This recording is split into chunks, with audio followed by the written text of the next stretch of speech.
Il est important pour votre enfant de connaître la famille des adverbes et de les utiliser à bon escient dans des phrases, car durant sa scolarité, il va être amené à nuancer son discours oral et écrit afin de s'exprimer de plus en plus clairement.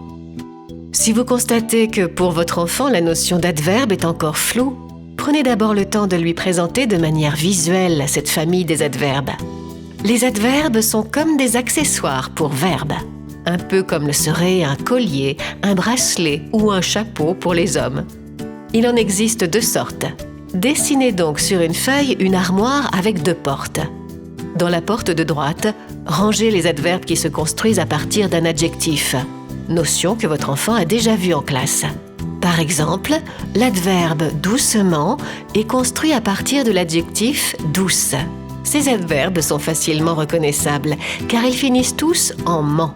Dans la 2e porte sont rangés les autres adverbes comme « jamais »,« aujourd'hui »,« encore »,« rien »,« trop »,« assez »,« beaucoup »,« demain »,« hier ».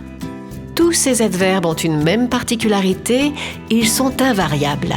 Ils ne changent jamais d'orthographe, ne s'embarrassent ni du féminin ou du masculin, ni du singulier ou du pluriel.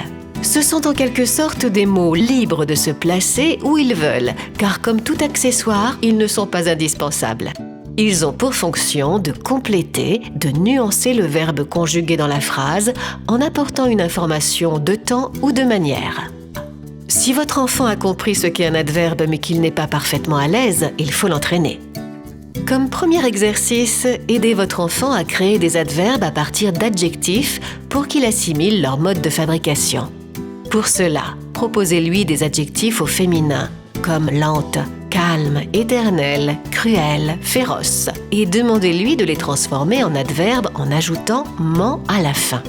À l'inverse, proposez-lui des adverbes comme méchamment, gentiment, entièrement, salement, et demandez-lui de retrouver l'adjectif de départ. Rappelez-lui bien que si l'adjectif s'accorde en genre et en nombre avec son nom, l'adverbe, lui, n'a pas cette contrainte et ne changera jamais de tête. Le second exercice va aider votre enfant à comprendre qu'un adverbe est facultatif dans une phrase.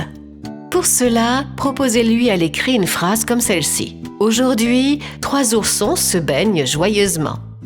Dans un premier temps, demandez à votre enfant quels sont les mots dont on peut se passer sans altérer le sens de la phrase. 3 oursons se baignent.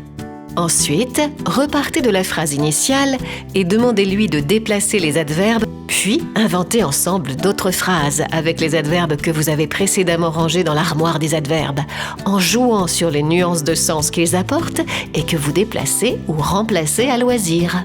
N'oubliez pas que c'est avec de la pratique et votre soutien au quotidien que votre enfant deviendra de plus en plus à l'aise dans son utilisation des adverbes.